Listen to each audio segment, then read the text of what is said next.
નમસ્કાર, આપ જોઈ રહ્યા છો નેશન પ્લસ ન્યૂઝ. હું છું આપની સાથે હેતલ ભગત.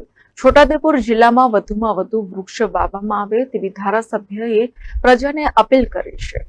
હાલ ભારે ગરમીના કારણે પ્રજા ત્રાહિમામ પોકારી ઉઠી છે. પરિણામે માનવી અતિ ભારે ગરમીથી ત્રાસી ગયો છે. તેવા સમયમાં પર્યાવરણને બચાવવું એ અતિ આવશ્યક થઈ પડ્યું છે. ઘરે ઘરે વૃક્ષ વાવવું તથા પર્યાવરણ બચાવ કરવું એ દરેક વ્યક્તિની ફરજમાં આવે છે. વૃક્ષોનું વાવેતર ઓક્સિજન અને શુદ્ધ હવા આપતું હોય છે, જે દરેક જીવ માટે અતિ આવશ્યક હોય છે. જેના કારણે છોટાઉદેપુર ધારાસભ્ય રાજેન્દ્રસિંહ રાઠવાએ ઘરે ઘરે વૃક્ષોનું વાવેતર કરવા પ્રજાને અપીલ કરી છે.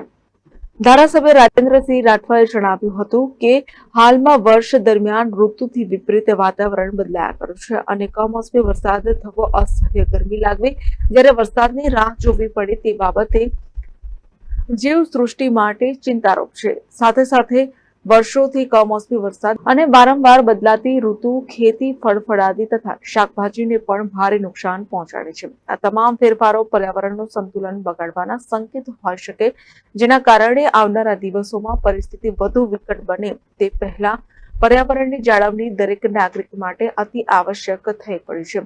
જેથી ઘરે ઘરે વૃક્ષ વાવવા, તેની જાળવણી કરવી અને વાતાવરણમાં ફેલાતો પ્રાણરક્ષક ઓક્સિજન વાયુ વધુમાં વધુ મળી રહે તેવા પ્રયાસો કરવા ધારાસભ્ય પ્રજાને અપીલ કરી છે.